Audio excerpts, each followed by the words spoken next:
Para isso, eu já quero cumprimentar aqui do outro lado da tela para conversar com a gente o geógrafo e professor da Universidade Estadual do Norte Fluminense, a UENF, Marcos Pedilowski. Professor Marcos Pedilowski, bom dia.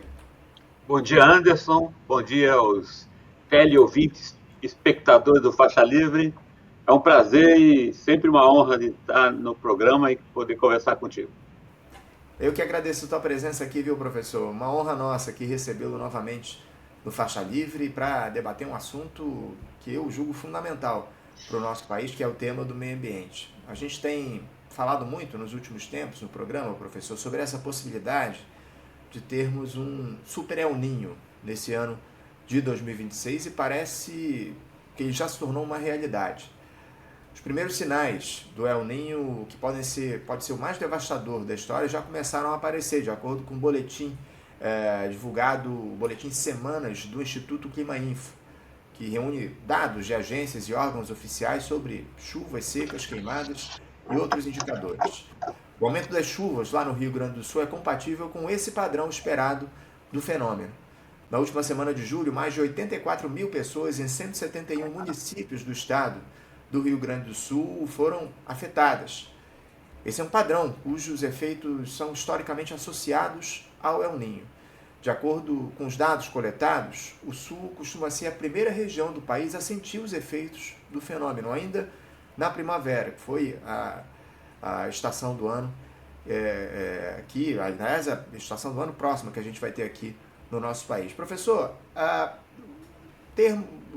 temos aí essa situação, essa discussão sobre o El Ninho surgiu meses atrás e parece que está se confirmando essa possibilidade de um super El Ninho. E eu queria saber do senhor se esse super El Ninho de fato é uma realidade. A gente pode dizer que já estamos vivendo esse fenômeno natural de maneira amplificada? Olha, Anderson, eu tenho acompanhado essa discussão com bastante interesse e preocupação. É interessante, todos esses dados, eles não são previsão meteorológica, são projeção climática, ok? Então, a gente tem que dizer que existe uma probabilidade de 95% de que seja um El Ninho muito forte. E eu diria até que os sinais já estão no hemisfério norte e no hemisfério sul, logo nesse começo, porque o ápice desse processo deve ser entre o final do ano de 2026 e até o início de 2027, ou seja, foi o que a gente teve em 2023 e 2024, quando os rios amazônicos basicamente secaram. Aqueles grandes rios caudalosos gigantescos viraram poças de lama, mas a gente viu isso em 2024, o processo começou em 2023. A mesma coisa a gente viu no Rio Grande do Sul. Então, ou seja, e eu quero dizer uma coisa, independente, nós não precisamos de um super El Niño. Acredita-se, baseado nas previsões, que será um El Niño muito forte. Mas se fosse El Niño normal, já seria problemático. Porque nós temos algumas condições combinadas que aí, às vezes, as pessoas não entendem. O aquecimento do planeta tem a ver com o El Niño, ou com as características do El Niño? Tem e não. O El Niño é uma ocorrência periódica, a intensidade é ditada por uma relação que tem entre a atmosfera da Terra e os efeitos sobre a circulação dela, e como isso acaba afetando a circulação oceânica no leste do Pacífico, oeste da América do Sul, e aí você tem anos e você tem, em vez de o processo ser de estancamento e aquecimento, você tem aceleração e resfriamento, aí você tem laninha, ok? Então, isso vem acontecendo desde o estado atual da atmosfera, do comportamento médio da atmosfera. Eu estou lendo um livro agora, eu raramente faço isso. Esse livro aqui, esse é um livro de 20 anos, chama-se Os Holocaustos da Era Vitoriana Tardia, do geógrafo Mike Davis, em que ele demonstra que aquela grande seca que a gente teve, que gerou o sertões de Euclides da Cunha, foi feito de um episódio de El Niño forte.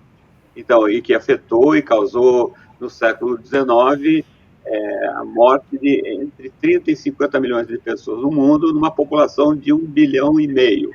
Então, esse El Niño que nós estamos tendo, ele pode ser forte e os efeitos em termos de escassez de alimentos, de incêndios, nós estamos vendo grandes incêndios na Europa que podem acontecer tranquilamente na Amazônia. Nós podemos ter mega incêndios na Amazônia, é um padrão El Niño, ok? Então, aí eu tenho que dizer também que há uma situação que é paralela ao Niño, que é um aquecimento sensível das águas do Atlântico. Okay? Não é só do Atlântico, os oceanos como um todo no planeta, fruto do aquecimento da atmosfera, estão em processo de aquecimento. Então, é uma combinação muito ruim para geração de fenômenos meteorológicos.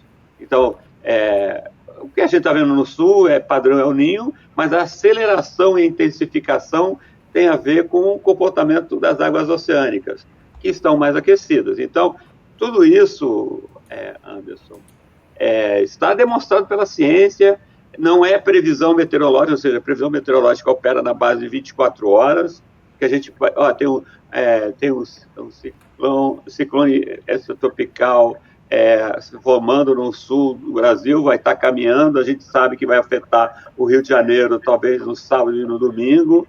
Isso é previsão meteorológica. Uhum. Outra coisa, as projeções que a gente tem, que vai acontecer com o clima e os efeitos dessas alterações climáticas nos próximos meses aqui no Brasil e no mundo. Não sei se deixei claro.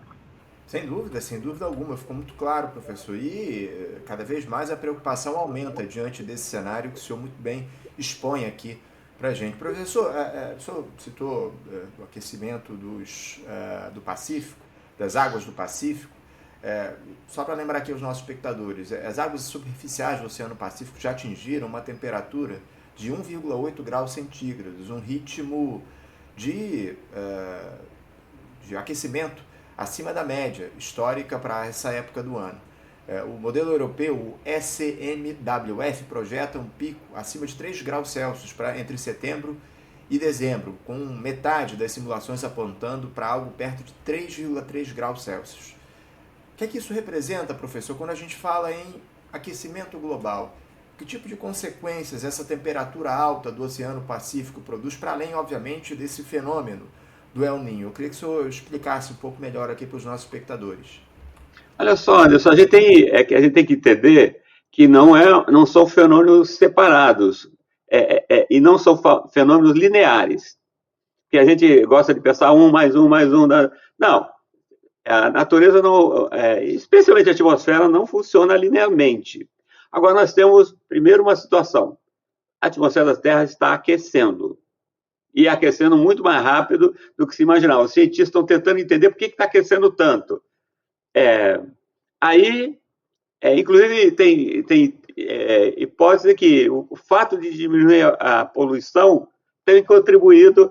Nossos amigos da China estão diminuindo a poluição atmosférica deles, está entrando mais raio solar, mas a quantidade de material que está suspenso na atmosfera está aquecendo, em vez de. Então, a diminuição da poluição tem causado um efeito inesperado de acelerar o aquecimento.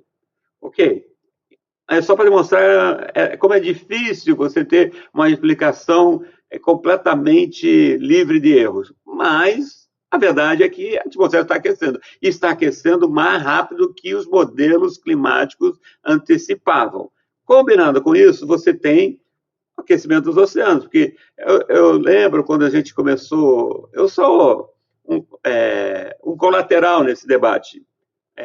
Mas eu acompanho pessoas muito bem informadas, e as vejo falando, já estive com elas em eventos, e antigamente tudo que a gente não conseguia fechar nas contas, jogava no oceano como o oceano resolve.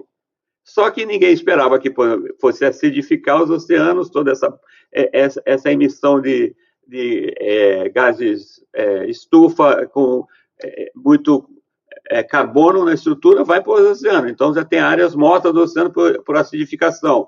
O oceano está aquecendo muito. Ninguém nunca esperou que fosse ter esse efeito tão rápido. Mas está acontecendo. Então, você fala, El Niño acontece separado do aquecimento?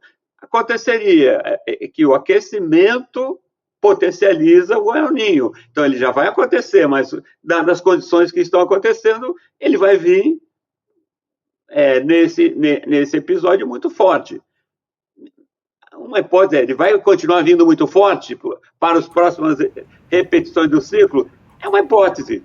E se isso for, o grau de preparação que nós devemos ter para essa mudança, porque veja só, nós estamos falando, e aí fica um debate eterno, nós estamos nos preparando corretamente? Eu falo, não. Aí eu escrevi um texto preparatório para a nossa conversa hoje, publiquei no blog, e eu estarei hoje numa live do canal do Genat, da Federal da Paraíba, nossos colegas lá têm um canal no Genat, e que estará a presença do Paulo Atacho, da Luciana Gatti, que são dois renomados cientistas que tratam da questão climática, e do professor Roberto Verdun, lá da Federal do Rio Grande do Sul, um geógrafo, que vai nos narrar o que já aconteceu no Rio Grande do Sul e o que já está acontecendo no Rio Grande do Sul. Ok? Então, a partir das 15 horas no canal do YouTube do Genat. Estou fazendo uma pequena propaganda aqui. Porque só falar, eu quero falar que tanto o Paulo Atacho quanto a Luciana Gatti têm falado em profundidade sobre esse problema. E uma das questões que a gente tem que ter claro é que,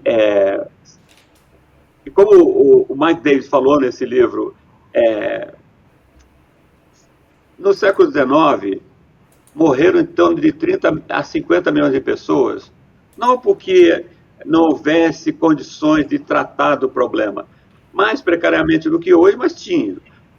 Morreu essa gente toda porque a cadeia de suprimentos de alimentos, especialmente nos países que virariam o terceiro mundo, foi completamente dilacerado pelas transformações capitalistas daquele período. E a gente chega 180 anos depois e a gente vê que o grau de preparação só vê no Brasil. Vamos pegar o exemplo do Rio Grande do Sul. O Rio Grande do Sul teve toda aquela situação catastrófica porque o prefeito de Porto Alegre não fez a manutenção das comportas, ok?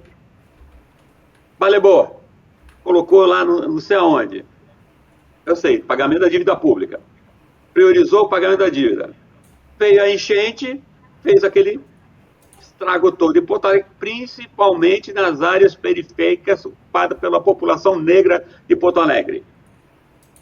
Como está a situação das comportas? O professor Roberto Verdun vai falar hoje à tarde. As informações que eu tenho, lendo materiais que vêm do Rio Grande do Sul, que pouco avançou a recuperação das comportas. E aí você fala, vai ter uma repetição do que aconteceu 23 e 24 em Porto Alegre? Não sei, mas não há uma probabilidade desprezível. Aí a gente vê, por exemplo, no Rio de Janeiro, nós tivemos situações recentes, inclusive aquela de Petrópolis. Adianta a gente ficar monitorando e adianta a gente depois botar sirene no morro, se você não tem planos de emergência, não tem planos de recuperação da vegetação urbana. O que eu vejo é acabar com a vegetação urbana. No Rio de Janeiro, aqui em Campos, todo dia a Enel está erradicando alguma árvore. Isso é o correto? E aonde está, por exemplo, eu quero colocar para você, até agora, aonde apareceu no debate eleitoral, com exceção de poucos candidatos a deputado, a questão do debate sobre o El Niño e do que virá nos próximos meses. Inclusive, nós podemos ter, no Rio Grande do Sul, urnas afogadas, porque já é um mês que pode ter um extremo tempo no Rio Grande do Sul. Alguém está se preparando para isso? Alguém está discutindo isso? Não. Parece que nós estamos como náufragos na tempestade. E daí eu estava ouvindo a sua entrevista com o Caio Andrade. Certos debates estão acontecendo não na faixa da campanha presidencial, mas está na faixa dos deputados estaduais. Faz sentido, porque vai ser nos estados e municípios que o El Niño vai ter sua manifestação concreta. Mas é ali que deveria estar sendo feita essa discussão? Não. Porque, por exemplo, eu vou falar novamente, só monitoramento resolve? Só previsão resolve? Não. Cadê o orçamento da Defesa Civil Nacional? Aliás, que Defesa Civil Nacional? E a Defesa Civil Estadual? E a Defesa Civil Municipal? Porque, por exemplo, nós vamos ter... O Brasil não é igual, ok? É um imenso território e ele terá impactos extremos, enquanto uns estarão morrendo afogados, outros estão morrendo de sede. É isso que está vindo. E qual o grau de preparo que tem? Por exemplo, eu estava lendo aqui no livro do Mike Davis, que teve um secretário do imperador que resolveu fazer uma coisa que poupou mais mortes, um êxodo muito maior das áreas interiores para as áreas costeiras no Brasil, naquele momento do El Niño do século XIX, mandando comida para o interior. Okay? Foi corajoso. Outros governos na Índia, na África do Sul, não fizeram isso. Morreu muito mais gente. Então tem medidas básicas. Mas cadê os estoques reguladores no Brasil? Aliás, de quê? Se você tem hoje boa parte da produção de grãos voltada para a exportação e de soja. Então, você vê o problema que eu estou falando? E o governo... Lembra daquele nosso debate, algum tempo atrás, a autoridade climática? Que autoridade climática? Ela foi debandada. Debandada. Não teve orçamento. Entendeu? Então, olha só o problema que nós temos. Não sei. Essa questão que o senhor levanta é importante, professor. E a autoridade climática, né? Foi criada nesse governo do presidente Lula diante dos fenômenos climáticos que vêm se ampliando. Que fim levou, professor? Porque eu nunca mais, confesso, ter ouvido falar dessa autoridade climática. Você não viu? Ela foi dissolvida. Por falta de orçamento. Então, veja só que dramático. O governo Lula é muito bom, porque eu chamo o governo Lula de negacionista sutil. Enquanto o bolsonarismo é um negacionismo tosco, não tem, é mentira, tarará, daí você que tem um mínimo de conhecimento se sente ogerizado. Aí veio o governo Lula, não, tem, mas vamos explorar petróleo na Foz do Amazonas, porque isso é o futuro. Que a gente vai fazer transição energética explorando mais petróleo. É aquele cara, não, vou corrigir o câncer, vou te dar 3 maços de cigarro já cancerígeno de esôfago. Esse é o governo Lula. E nós, novamente, temos que fazer um debate do ponto de vista da ciência. Cientista, eu vou falar assim, eu me sinto um operário da ciência, eu não sou um cientista. Eu faço as minhas coisas, eu tento refletir, mas tem alta ciência. Ok? Vamos ver, quanto que o governo Lula alocou no CNPq para turbinar as ações do Instituto Nacional de Ciência e Tecnologia, que pegam as alterações climáticas e suas repercussões no meio natural e nas cidades brasileiras? Não tem dinheiro. E quando vem dinheiro, é um dinheiro... Você sabe que agora a moda, inclusive o nosso governador em exercício, está com uma conversa, que é uma conversa que todos fazem, a ciência tem que servir ao mercado. Ok, como? Diante das demandas que nós temos, sociais, ecológicas, o mercado está querendo o quê? O mercado está querendo tocar o pau, ok? É só ver o que o mercado demanda, ele quer mais velocidade para acelerar mais consumo. É isso que a ciência precisa fazer, atender essa necessidade de sobreconsumo capitalista, ou a gente teria que estar pensando uma saída... porque, por exemplo, cada poço de petróleo furado, aqui a gente tem que falar isso, causa mais aquecimento e mais morte. Ok? Aí eu tenho que citar um outro autor, que é o Rob Nixon, ele tem um livro também pouquíssimo conhecido no Brasil, lamentavelmente, chama-se Violência Lenta, a ecologia dos marginalizados, porque mostra que certos eventos lentos, eles causam destruição catastrófica e que não tem nada de natural. Nós temos processos, por exemplo, de aglomeração urbana em áreas impróprias, fruto do fato que os trabalhadores tem negado a eles os espaços melhores nas áreas urbanas, e quando vem o evento climatológico extremo, o evento meteorológico extremo, quem é que morre primeiro? Aqueles que foram empurrados para as áreas que não deveriam estar sendo ocupadas. Deveriam ter extensões do Parque Nacional da Tijuca, por exemplo, do maciço da Tijuca. Ok? Como lá em Petrópolis tinham áreas que não poderiam estar sendo ocupadas, porque vão cair, e vão cair com os pobres. Então, você vê, Anderson, é que às vezes falta coragem, não na esquerda revolucionária, falta coragem pelo menos naqueles que acham que o sistema tem que ser levado do jeito que está, mais ou menos. Que certas medidas vão ter que ser repensadas, porque os próximos anos, olha só, a gente começou falando de El Niño e também falou de aquecimento. As previsões todas, eu quero falar da modelagem. Existem os negacionistas, não, isso é modelo, o modelo fala o que quer, e tem muito erro. Você sabe que a parte da comunidade científica séria, que trabalha com modelagem climática, está se tocando, Anderson? É que as previsões erraram, os modelos precisam ser ajustados, porque o que era para acontecer em 2100 está acontecendo em 2026. Essa é a realidade. Então, por exemplo, isso vai ter a água. Nós temos um problema de escassez hídrica. O Brasil é um país que está caminhando para a escassez hídrica, porque o sobreuso pelo agronegócio, o latifúndio agroexportador está fazendo sobreuso, a mineração está fazendo sobreuso de água, inclusive água subterrânea. Isso já tem efeito sobre a disponibilidade de água. Já conversamos sobre isso aqui também, né? Tem cidades brasileiras, São Paulo, Vitória, que os mananciais que chegam para abastecer os estoques, é só ver, está em crise há pelo menos 10 anos. E aí, o que faz? Recomposição da paisagem?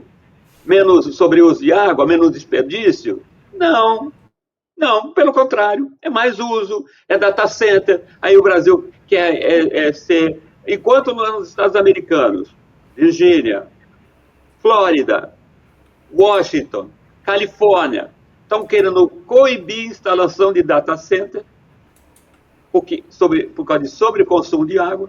Aqui no Brasil, inclusive na cidade do Rio de Janeiro, você tem proposta de super data center que usam equipamentos que sobreusam água. Numa cidade como o Rio de Janeiro, que já tem déficit de abastecimento. Ainda fizeram o favor de privatizar. Então, veja só, aí o que o El Niño tem a ver com isso? O El Niño tem tudo a ver com isso, a mudança climática tem tudo a ver com isso, porque a gente teria que estar caminhando, aliás, porque a gente vê, a Europa nesse momento está tomando, a gente deveria olhar para a Europa e falar, a gente tem que acionar e acelerar os planos de adaptação aqui para os próximos meses. Você está vendo esse senso de urgência? Não vejo. Na população, por isso que é importante, faixa livre é importante. Sabe por que eu vou falar? Que quem estiver ouvindo vai falar, eu tenho que falar com mais gente. Entendeu? O que eu ouvi no faixa livre faz sentido. Porque você sabe, eu estou me alongando aqui. Ontem eu estava numa farmácia, pegando meu remédio. Aí chega uma pessoa que vamos dizer, sei lá, um disseminador de mentiras. Não vou falar que de qual tendência, da extrema-direita. Vou dar nome, vou familiarizar o nome. Aí a pessoa começa a mentir um monte de coisa sobre o presidente Lula. Mentira. Aí começa aí eu ouvi a coisa mais louca do mundo. O balconista que me atendia concordou com ele que o Lula é um ladrão. Mas que ele, pessoalmente, era um socialista. O problema é que o socialismo não está bem implantado no Brasil. Aí eu falei, não vou falar nada. Se eu começar a falar aqui vai ter confusão. Mas a gente, você vê, esse tipo de mentira que é espalhada no microcosmo societário, nós precisamos fazer um efeito, um esforço oposto, no microcosmo. Porque eu sei que existe, por exemplo, esforços aí no Rio de Janeiro, das hortas comunitárias que estão feitas nas comunidades, nas favelas. Existem pessoas trabalhando para conscientizar as pessoas nas favelas sobre o grau de preparação que tem que ter. Nós temos que potencializar esse esforço, porque, do contrário, E cobrar os governantes. Precisam cobrar os governantes. Tem que liberar dinheiro para a prevenção climática. Tem o teto de gastos que se exploda, mas tem que ter dinheiro para a prevenção climática, Anderson. Se eu digo, vão morrer pessoas. E se sabe que morrerão, é pior. Não é que não se sabe, a gente sabe. Ok? Quando vier janeiro, fevereiro, as grandes chuvas no Rio de Janeiro, aí morre um monte de gente, as pessoas lá na Zona Oeste vão ficar todas afogadas, e aí Zeca Pagodinho solitariamente vai pegar seu jet ski, como ele sempre faz para distribuir as coisas que ele sempre faz. Porque Zeca Pagodinho, ele faz o que o Estado deveria estar fazendo até na hora da emergência, mas não precisamos só esses esforços da hora da catástrofe. Ok, nós precisamos dos esforços que previnam a ampliação da catástrofe. Sem dúvida alguma. Professor, eu queria aproveitar que o senhor citou os estoques reguladores da Conab. Vou colocar aqui na tela, vou buscar aqui os dados lá no site da Conab dos estoques reguladores. Eu, por exemplo, série histórica aqui, ó, de arroz, por exemplo, a gente tem aí pouco mais de 200 mil. Eu vou até dizer aqui, porque o número está pequeno, mas eu pegando aqui no site da Conab, o estoque de arroz que a gente tem hoje, o estoque nesse mês de julho, que é o último dado que a gente tem aqui, tá na casa de 293 mil toneladas. Lembrar aqui que o Brasil já teve um estoque de arroz passando de 5 milhões de toneladas. Atualmente, depois de 2 anos com o estoque zerado, 2023 e 2024, a gente teve uma pequena recuperação a partir de 25 e atualmente temos 293 mil toneladas. Lembrando mais uma vez que já passamos de 6 milhões de toneladas da série histórica. E os demais números são semelhantes. Aqui o milho, por exemplo, aqui o açúcar, o milho. Vou colocar aqui na tela, vou ver aqui o dado que está aqui na planilha, que está na minha frente, para além dessa que vocês estão vendo. Ó. Atualmente a gente tem 125 mil toneladas de milho no estoque regulador aqui no nosso país, isso no mês de julho. A gente já teve mais de 6 milhões e 600 mil, aliás, mais de 7 milhões de toneladas lá no início dos estoques reguladores lá no ano de 1987. Mais de 7 milhões de toneladas de milho. Atualmente a gente tem 125 mil toneladas nos estoques reguladores. Isso se reproduz em uma série de outras culturas. Algumas delas, inclusive, nem têm dados recentes porque foram paralisados os estoques reguladores de algumas culturas aqui no nosso país, foram interrompidos. O açúcar, eu estou vendo aqui, ainda tem muito pouco, 27 toneladas. Aliás, na verdade o açúcar, eu acho que o último dado que a gente tem é de 2016. De 2016 para cá a gente não tem nada no estoque regulador de açúcar. Café também parece que a situação é semelhante, não há dados de estoques reguladores de café no nosso país nos últimos anos. Enfim, parece que em 2023 foi paralisada a contagem dos estoques do café. Enfim, a situação é muito grave, como o senhor muito bem colocou aqui pra gente, viu, professor? Eu quero avançar aqui no nosso papo, estou de olho no relógio, falar um pouco sobre os efeitos desse El Niño, porque o senhor comentou na sua primeira resposta que a gente, obviamente, não tem os efeitos sentidos da mesma maneira em todas as regiões do nosso país. Se a gente tiver um episódio excepcionalmente forte do El Niño esse ano, que combinações de impactos a gente pode esperar para Sul, Sudeste, Centro-Oeste, Nordeste, a própria Amazônia? O senhor falou em incêndios que a gente deve ter naquela região. Existe o risco dessa anomalia climática, digamos assim, produzir simultaneamente excesso de chuva em determinadas regiões e secas severas em outras? Não, com certeza, isso aí vai acontecer. Isso aí não há dúvida, não há disputa sobre isso. Ok? Quem vier disputar é negacionista climático. E tem gente que, né, ontem eu escrevi sobre os negacionistas. Eles não têm compromisso com a sociedade, têm compromisso com um pequeno grupo de pessoas que quer acreditar nas mentiras que eles espalham. Então, olha só, eu sou paranaense. O Paraná hoje, na sua porção oeste, mas não só na porção oeste, está tendo uma série de tornados. E vão acontecer mais tornados. Então, aquela parte oeste do Paraná, Santa Catarina, Rio Grande do Sul, virou o segundo corredor mundial de tornados. E vai acontecer muito tornado. Pode se preparar. O que aconteceu em Rio Novo do Iguaçu, se não me engano, Já, esses dias passou lá pertinho da minha cidade, Anderson, é uma coisa inesperada. Passou lá em Reserva, que é muito próximo. Piraí do Sul, muito próximo, tornados. As pessoas filmando os tornados. Olha, isso vai acontecer mais. E muita chuva. Esses dias choveu granizo do tamanho de bola de tênis. É a quantidade de agitação da atmosfera que vai vir. E chuva, muita chuva. Então, o Rio Grande do Sul, Santa Catarina, o Paraná, a gente tem menos isso por causa do relevo e por causa de onde estão as cidades, ok? Mas vai sofrer também porque, de vez em quando, passa um tornado, uma chuva, você tem que... Mas, eu diria que o Rio Grande do Sul, parte centro-norte do Rio Grande do Sul, Santa Catarina.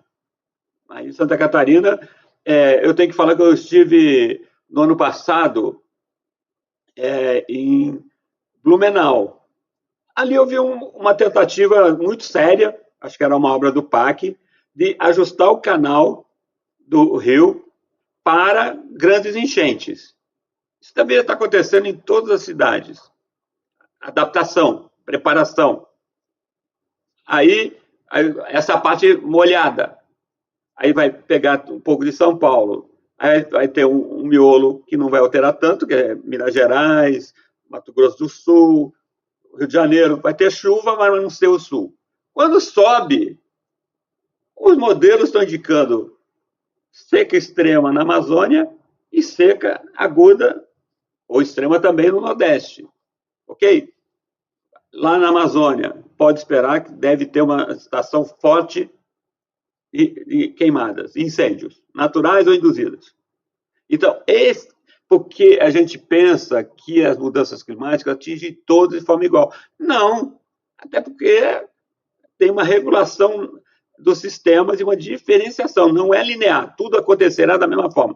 Vai acontecer que o cara lá no Rio Grande do Sul vai estar vendo na TV de uma queimada que chega dentro de Manaus, enquanto Manaus vê Porto Alegre com a água até o joelho novamente. É isso que está vindo. E é isso que deveria estar gerando um senso de alarme em termos de alocação orçamentária para a defesa civil nacional, estadual e municipal. E, primeiro, para que a gente tenha ações macroestruturantes para fazer frente a isso. Agora, macroestruturante não vai rolar. Já não dá tempo. Ok? Aqui, então, a gente vai ter que pensar em centros de acolhimento, como você vai ter mais gente para recolher os afogados e apagar incêndio. É disso que eu estou falando, porque essas são inevitabilidades. Ok? Quando se confirmou ou quando se desenhou, tinha que ter um centro de controle estratégico, um comando, centro de comando maior na União, reunindo o ICMBio, o IBAMA, CEMADEM, INPE, ia ter essa força-tarefa nacional para falar, bom, vamos começar a traçar planos de emergência. Pode falar, se você ouvir Paulo Atacho falando hoje, lá na live da gente no Genat, a partir das 15, ou você tem ouvido o Paulo Atacho e o Carlos Nobre falando, com alguma gradação entre eles, eu não estou falando nenhuma novidade, ok? Mas cadê? Aí, por exemplo, você tem aqui no estado do Rio de Janeiro, você tem uma limpeza sendo feita pelo governador em exercício. Tudo bem, quanto de dinheiro economizado foi para preparar o estado do Rio de Janeiro para fazer frente ao que está por vir nos próximos meses? Ok? Eu não quero nem ser alarmista nem apocalíptico, eu estou apenas trabalhando com os dados que nós já temos. E aí, você ouve falar alguma coisa? Só se ouve falar de dinheiro que se localizou, da corrupção que se localizou, da secretaria que se fechou. Cadê as ações estruturantes de proteção climática para não apenas a cidade do Rio de Janeiro, que já vai ser crítico a cidade do Rio de Janeiro, para a região metropolitana do Rio de Janeiro, tudo bem, mas você tem áreas sensíveis em Petrópolis, Nova Friburgo, Teresópolis, Aqui na região noroeste, você tem regiões de alta incidência de deslizamentos, inundações, ok? E alagamentos, que é uma coisa inundação, outra coisa é alagamento. Cadê? Cadê isso tudo? Aí, por exemplo, cadê os nossos candidatos a governador? Falaram disso? O candidato que tem mais intenção de voto falou o quê? De prevenção. Não, não sei se falou. Se falou, tudo bem, mas aí o que ele sugere para o governo dele para a prevenção climática? Porque o que a gente viu aí na cidade do Rio de Janeiro foram ações muito aquém do necessário, em que, por exemplo, como a GEO Rio, deveria estar hiperfortalecido, hiperfinanciado. Desconheço se está. Ok? Então, eu vou te falar, toda vez que eu vejo uma draga dragando um canal, um rio, eu fico desacorçoado. Que isso não é solução. É solução só para o dono da draga. Ok? Quando muito, quando ele é pago. Professor, okay? O senhor falou das propostas aí do principal candidato com intenções de voto, que é o presidente Lula. Eu estou vendo o programa de governo dele aqui, tem 4 páginas tratando da questão climática, o programa para um 4º mandato eventual do presidente Lula. Enfim, a gente precisava colocar isso como uma das prioridades para o próximo mandato, para o próximo período no nosso país, né? Mas esse programa que ele chama aqui, um dos itens, dos 13 itens do programa de governo do Lula é promover a sustentabilidade ambiental e climática, ali com planos que estão colocados em 4 páginas. Depois eu quero até fazer uma discussão mais ampla a respeito desse programa do governo Lula para a área climática. Professor, eu estou com o meu tempo esgotado aqui, infelizmente. Gostaria até de fazer um diálogo mais amplo aqui, mas a gente precisa... Tem um novo entrevistado aqui para conversar com a gente, que já está nos aguardando. Eu quero, por hora, agradecer a sua presença aqui. Quero, mais uma vez, lembrar, hoje o senhor vai fazer um debate sobre a questão climática, né? Faça, por favor, propaganda novamente aqui para os nossos espectadores. Sobre o El Niño e os seus impactos. Essa conversa só que com a Paula Tacho, Luciana Gatti e Roberto Verdun, 3 pesquisadores muito renomados, o Paulo Tacho da USP, a Luciana Gatti é do INPE Amazônia e o Verdun da Federal do Rio Grande do Sul. Está no canal do GENAT UFPB. GENAT é G-E-N-A-T UFPB. Começa às 15 horas. E eu quero dizer, aí eu vou fazer a propaganda do blog do Pedrovski, que eu tenho gasto algum tempo esse ano falando de El Niño. Não só de El Niño, mas El Niño bastante. Acho que pode ter material que interessa aos telespectadores do Faixa Livre para, inclusive, eu tenho tentado fazer uma linguagem que é uma linguagem pedagógica para as pessoas aprenderem e transmitirem, passarem para frente. Por exemplo, isso que eu escrevi hoje sobre El Niño como catástrofe, ou que pode estar vindo, mas tem que ser evitado, que pode ser evitado. E eu quero dizer que eu quero agradecer mais uma vez e vou falar o que o Caio falou. Toda a vida ao Faixa Livre, sempre que você fica muito tempo sem me chamar, eu falei, me esqueceu. Mas eu não vejo isso, eu não fico magoado, não. Que tem tanta gente muito mais importante e interessante do que eu, que cada vez que me chamam, eu falo, pô, me chamou. Aí hoje, eu estou saindo daqui, nós estamos hoje comemorando o aniversário de 27 anos do nosso sindicato aqui, dos professores da UENF. Aí minha companheira falou, mas você não vai prestigiar? Eu sou da diretoria, ela é da diretoria, me cobrando, que eu falei, não, eu vou tomar um café com o pessoal, mas eu não tenho como recusar um convite do Anderson. O convite do Anderson é uma ordem, é uma honra. Então, eu vou agora sair correndo para tomar um café com a galera lá. Então, mas agradecer e dizer que eu agradeço muito e acho que nós temos que fortalecer essa trincheira, porque é uma trincheira muito importante para a comunicação, para a classe trabalhadora. Obrigado, Anderson. Honra nossa sempre contar com a sua participação, professor. Obrigado por ter dado aí um pouquinho do seu tempo para o nosso programa. Vai lá comemorar, celebrar o aniversário do sindicato com seus colegas. Obrigado pela sua participação e um grande abraço, viu, professor? Abraço, Anderson. Eu vou te mandar um livro daqui há algum tempo que a gente acabou de publicar e você vai gostar. Tá bem? Poxa, agradeço muito, professor. Um grande abraço para o senhor. Até a próxima. Bom dia a todos. Conversamos aqui com Marcos Pedilowski. Marcos Pedilowski, geógrafo, professor na Universidade Estadual do Norte Fluminense, a UENF, uma grande figura, está sempre dialogando com a gente aqui no nosso programa. Abri um tempinho ali na agenda dele para conversar com a gente, está em celebração lá o Sindicato dos Docentes da UENF, a correr para lá, mas fez aqui o diálogo com a gente no nosso Faixa Livre.